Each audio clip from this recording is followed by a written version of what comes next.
Now, Miss Barbara Stanwyck on the Bromo Seltzer Hollywood Star Playhouse.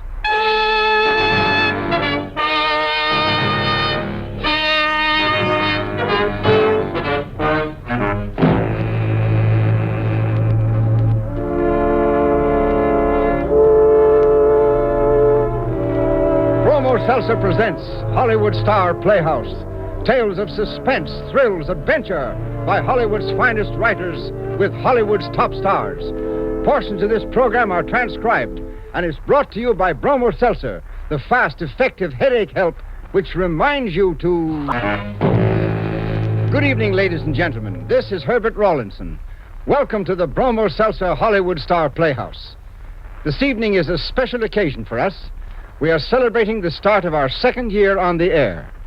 And as a birthday present, we are bringing you that outstanding actress whose radio appearances are all too few, Miss Barbara Stanwyck.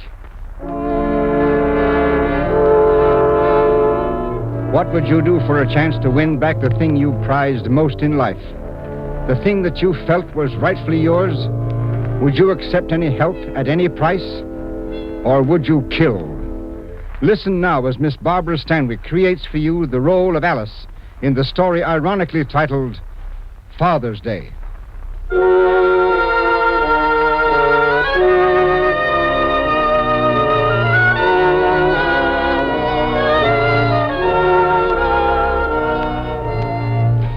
This was always the most difficult part of the day for me. When the last mother had taken home the last child and I was alone again. All alone in my nursery school. Yes, always in the gloom of departing day, my life seemed as empty as all those tiny chairs, drawn up at their tiny tables. And I remember telling myself that I ought to snap on a light and look over the blueprints for a large new playroom, that I ought to work, do something, anything, but I didn't stir, until suddenly I realized I'd heard the door open. Who's there? Who is it? Oh. Hello, Alice. You. I didn't mean to shock you, Alice. But it's so hard to know what to do, what to say, after 5 years. And a divorce. Don't forget the divorce, Ralph. I haven't. Not for one day of those 5 years. That's part of what I came to tell you. Get out of here. Alice, now that I've finally found you again, won't you at least listen? Are you sure your mother would approve? It's 2 years now since Mother passed away. Oh. Well, at least you have the consolation of knowing that she died content with her darling son. Please, Alice. Died knowing that she had succeeded in making you divorce me, the wife she didn't like, so you could marry the girl she did. Even that's over with. My marriage to Elaine. I got my final decree last month. It's all over. So is everything between us. No, Alice. Not everything. What makes you think that? For one thing, the fact that I find you here, running a nursery school. As if that could have anything to do with us. Elaine wanted to hurt me, too. So, she told me. Told you what? What you had kept from me. The time of our divorce.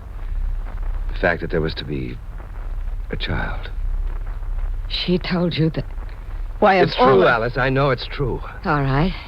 Then where is this child of ours? You gave it out for adoption, but you've never forgotten it, never stopped missing it and wanting it. No. That's why you started this nursery school, to be near other people's Ralph. children. But it's not the same, is it, darling? Ralph, stop.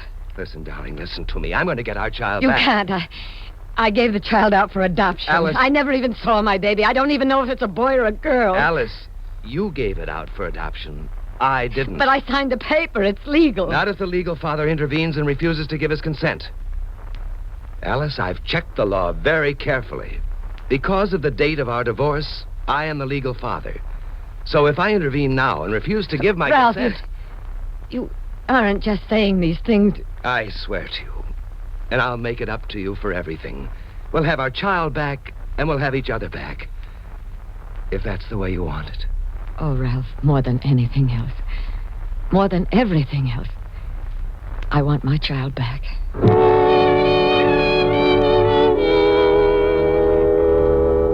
Once I had permitted myself to hope, there could be no more waiting.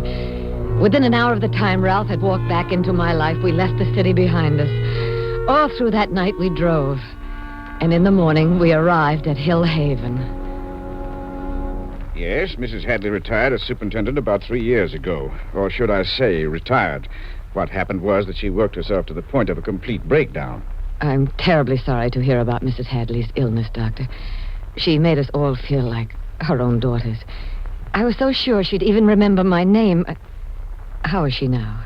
Not too well, I'm afraid. No, not too... But I'll only be able to spare you a few minutes, so perhaps... Ours is a rather strange story, Doctor. Briefly, it's this. We were divorced 5 years ago, and only recently I found out that there had been a child. Born September 27th, 1946. It was given out for adoption within the month. In other words, without my knowledge or consent. That could only be possible if the mother deceived us. Yes, Oh, don't you understand how I felt? I would have done anything to keep him from knowing. Fortunately, nothing like that could ever happen again. Now that we have sufficient funds, we make the most exhaustive investigations. But go on, Mr. Michaels. You've come here now for what purpose? Why, to find out where the child is, of course. I'm sure that I don't have to point out to you that, as the legal father, I have the right... You see, we're going to remarry, and we want our child back. Yes. So if you'll just give us the name and address of the adoptive parents... I can't do that. Why not? In the first place, we never, under any circumstances, divulge the identity of adoptive parents. Such information is privileged. Oh. Wait a minute. You know, I can take you to court. It still wouldn't do you any good. I'd like to know why. Because of the fire. Fire? What fire? The one that burned up all the records. I don't believe it. In which case, sir, you're perfectly free to check my veracity. Now then, if you'll excuse me... Doctor... Yes. I wouldn't want you to think that... Oh, try to understand how I feel. Please believe me, I do. But think how the adoptive parents would feel.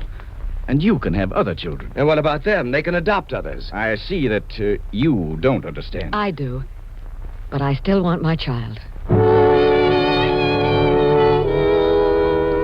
The thing Ralph talked about as we drove away made no impression on me. I didn't even hear him. Nor did it mean anything to me when we made several stops in the nearby little village. If only I hadn't allowed myself to hope. Alice, we're in luck. She'll see us. What? Who'll see us? You mean to say that all the time we were driving around and I was telling you...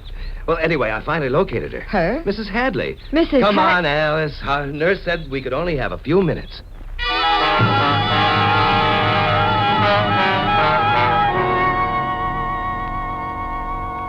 Well, you'll have to forgive me. My mind wanders so at times. I only seem to remember unimportant, irrelevant things. But your face does seem so familiar. I'm Alice. Alice. Yes. Alice, who wept so much of the time. And the baby. You remember the baby. I remember so many babies. Sometimes when I can't sleep, they come to visit me. I know it's only my imagination, of course. But they seem so real. We thought you might remember Alice's baby. Alice's... Yes. An incubator case. Tiniest little boy. A boy? Mrs. Hadley, do you possibly remember who adopted him? Adopt? Oh. Why do you ask that? Why? Because I'm his mother. We have the right to take him back, you see. The fact that I, as the legal father, didn't sign the relinquishment. Oh, you'll have to forgive me. My mind... Alice's baby. Try, Mrs. Hadley. Try to remember who adopted him. Ralph, please, we shouldn't be doing this. I used to pride myself on remembering the names of all those heartsick girls. The names of all their children. But Alice's baby, surely you can give us some clue to the people who adopted him. Sometimes I surprise myself. Sometimes... Mrs. Hadley. Yes. They live out west. He has something to do... Something to do... With what? Mining. Yes. That's it. Very wealthy. Oh? Oh, if only I weren't so tired. I might even remember the name of the town. Think. Something to do with toast. Yes, it's associated in my mind with toast. Oh, doctor. By heaven, you wouldn't stop at anything, would you? Not if it would give us back our child. Get out. I said get out!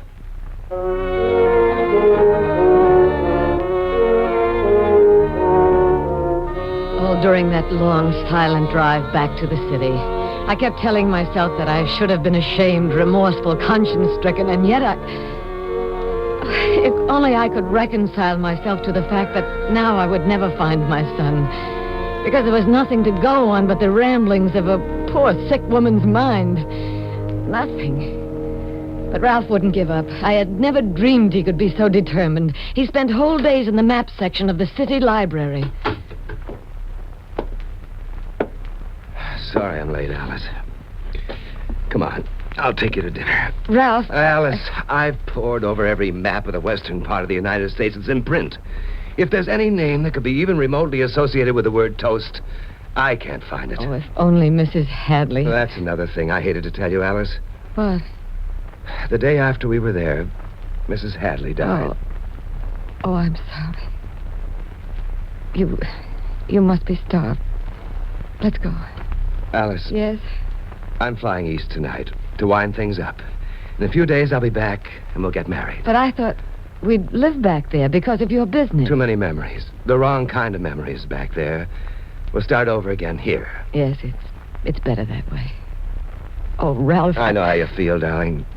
But we'll have others.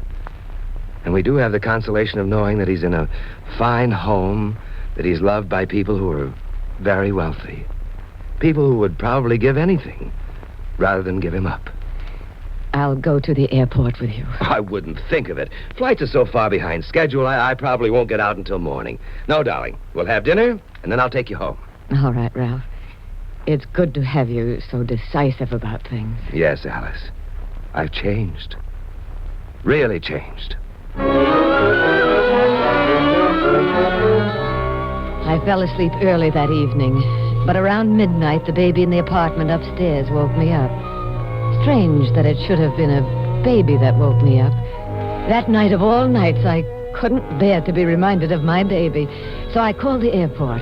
Yes, there was just enough time for me to get there before the plane for the east took off. But Ralph didn't get on the plane. Something had happened, but what? I hurried into the terminal to try to find out.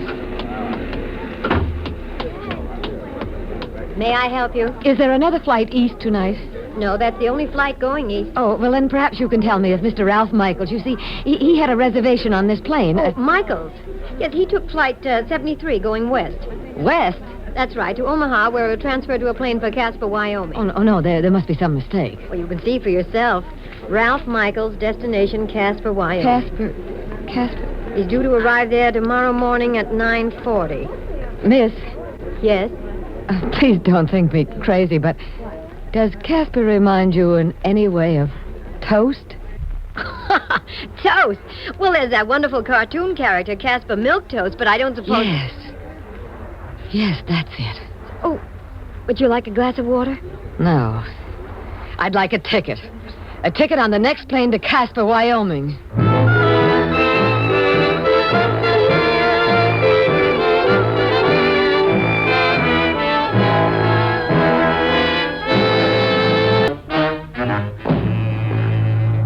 Now, Act 2 of Father's Day, starring Miss Barbara Stanwyck.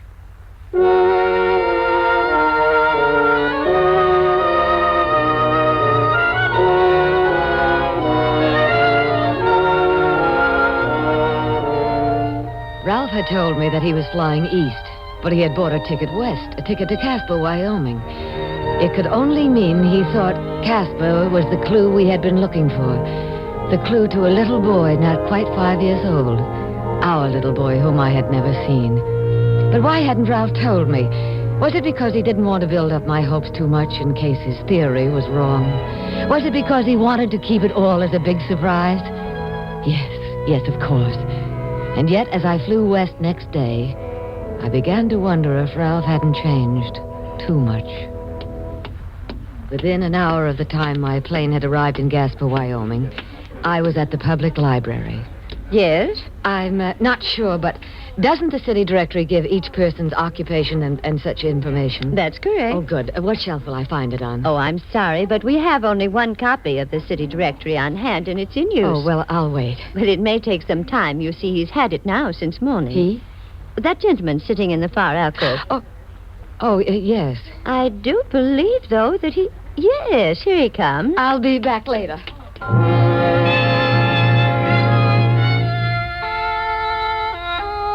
I was sure Ralph had seen me, but evidently he was too preoccupied with what he had learned from the city directory. I slipped into a phone booth in the lobby in order to follow him when he left the building. But as he came into the lobby, he walked right toward me. It could only mean that he had seen me, but no.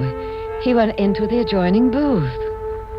Through the thin partition, I could hear everything. Hello, Mrs. Stone. I'm calling you at the request of Mrs. Hadley of Hillhaven. Mrs. Hadley of Hillhaven. Yes, there must be a mistake. Sorry. So that was his plan. How many names did he have on his list? How many numbers would he have to call before he located the right one? If there was a right one. After all, this whole thing might be pretty far-fetched, just because Mrs. Hello, Hadley Mrs. had said Trowbridge. toast...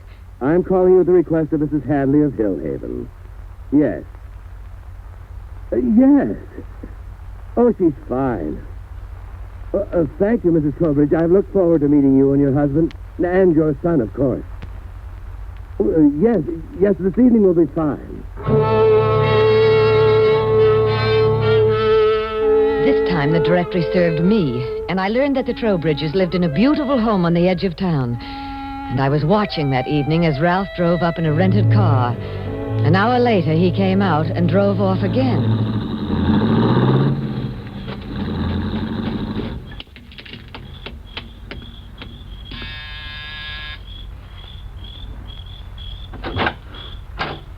Yes? Mr. Trowbridge, there's something I must ask you. Oh, not now. Of all times, I ask not you now. about the man who just left. Oh? Come in. Thank you. This way, please. What did he say this time, Fred? Oh, She wants to talk to us about him. who is he? Fred. Her eyes, they're just like Richie's. Richie. His name is Richie. So you are the mother. He told us you didn't even know. Then he did mean to surprise me. Some surprise. Well, I've got a surprise of my own for you. I won't pay. Pay? Fred. It wouldn't work. Won't pay? Not for long. They'd be back So again and that's it. again. Fred, how That's can you why think of Ralph Richie in didn't tell terms of me. money? That's Martha, why I... you know I'd give every cent I've got if there was any chance that they'd let us alone. But they never would now that they've found out. I don't care. Anything would be better than giving Richie back to people like that. What I should have done when he first walked in here was call the police. Oh, listen. Please listen to what I have to say. It won't do any good. We know you're in on his little game, probably here to hike his Oh, no. price. So go back and tell him for me. My mind is made up. Yes. Yes, I'll tell him. Outside, I couldn't find a taxi. It wasn't until people turned to stare at me that I realized I was running, but I didn't care about anything except getting to my room and getting the gun out of my overnight bag. Care for a lift? Ralph, Come on, hop in. how did you know? Saw you going up to the Trowbridge house as I was driving off. Now it's my turn to ask. How did you know? There's one thing I still don't know, Ralph. How much? Huh? How much is our son worth? As the mother, I have a right to know his asking price. Look, Alice, it's too bad you had to find out this way. What way had you planned? Or were you going to spare me from ever knowing? It's too bad, I said, because now you've got it all twisted. The fact is, what I'm doing is for your sake as well as mine. Yes, and for the boys' sake. And what about the Trowbridges? Is it for their sake, too? Come down from that iceberg, Alice. After all, it was the doctor at the Hillhaven who gave The me the doctor? idea. Yeah. Remember him asking us to think what it would mean to the adoptive parents? Whereas we could have other children. I also remember something that Mrs. Hadley said about the people who adopted him being very wealthy. Sure. And there's something you don't know, Alice. My business is shot. I'm practically broke. But with the $50,000 that'll come from the Trowbridges... 50,000? My, what a big price for such a little boy. Don't worry. They're glad enough to pay. That's where you're wrong. Yeah? Mr. Trowbridge told me to tell you he won't pay. That's so? What did his wife say? He'll pay, all right. And keep on paying, maybe? Now you're getting smart. Yes, after being stupid enough to believe that you would come back to me because you loved me. I didn't even know then that the kid had been adopted by wealthy people. But you did know that I was doing well with my nursery school, didn't you? Didn't you? What if I did? Have I said I won't marry you even now? Now that my day has come? Your day? Yeah, Father's Day. $50,000. Ralph, the Trowbridges are going to keep that boy without paying 1 cent ever. Who said? I do. Alice, you don't seem to realize just how much I've changed. Nobody's going to dominate me anymore. Not even you. But I'm going to stop you, even if I have to kill you. And what do you think would happen to you if you did? I don't care. Don't you? We'll see. We'll see. Look out! What are you so scared about? I thought you didn't care about dying. Now you listen to me. I made up my mind to get that money, you understand? Even if I have to do the killing, understand? You don't know what it's been like since Mother died. And Elaine left me, and the business started to go bad. You don't know what it's been like to have creditors hounding all the time. Look out!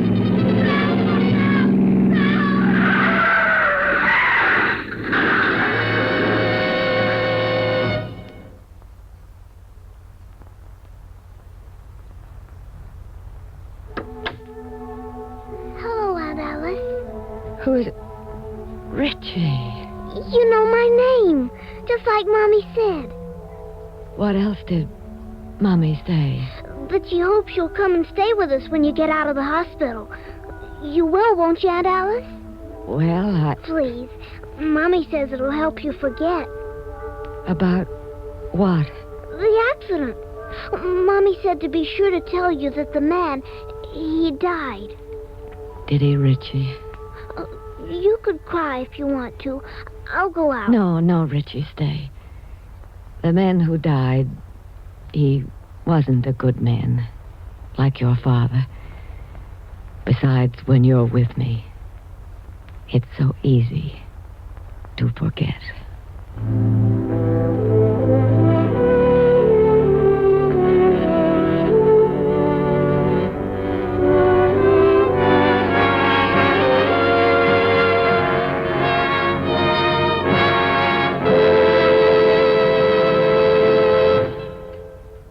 Thank you, Barbara. Thank you for making our birthday party a memorable one. Herb. That was truly a great performance. Well, Herb, I'd like to say happy birthday to everybody on Hollywood Star Playhouse. My particular thanks to Jeff Alexander for his fine music on the show. Our engineer, Johnny Schneller, the soundmen, Gus Bays and Ross Murray, Maurice Zim for his excellent script, and our director, Jack Johnston. And certainly I don't want to forget the people in tonight's cast. Carlton Young, Ted Von Elst, Jeanette Nolan, Bob Griffin, Bea Benaderet, and Ann Whitfield. I hope that I can be here to celebrate many birthdays for Hollywood Star Playhouse. Thanks again, Barbara. In just a moment, I'm going to introduce Mr. David Bryan, the star of next week's play. And now, here is Norman Brokenshire. Thank you, Herb. Gee, that was a story. Say there, neighbor, if Bromo Seltzer isn't already your favorite headache help, give it a try, won't you? I know that once you find out how fast and effectively Bromo Seltzer helps a headache all 3 ways, you'll never settle for anything else. Now, let me explain just what I mean. Most headaches are caused by an upset stomach, too much stomach acidity. Naturally, your nerves become jumpy, too.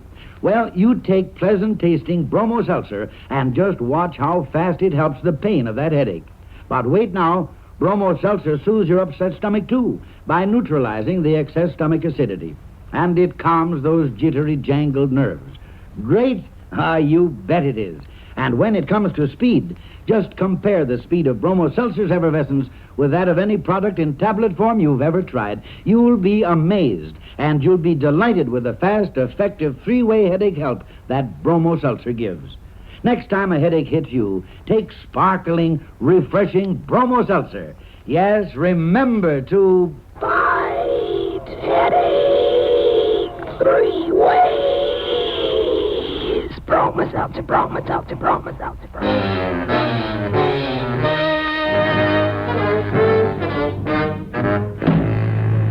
Barbara Stanwyck can soon be seen in the Metro-Goldwyn-Mayer production, The Man with the Cloak. Tonight's play was written especially for Miss Stanwyck by Maurice Zimm, with music composed and conducted by Jeff Alexander. The entire production is under the direction of Jack Johnstone. And now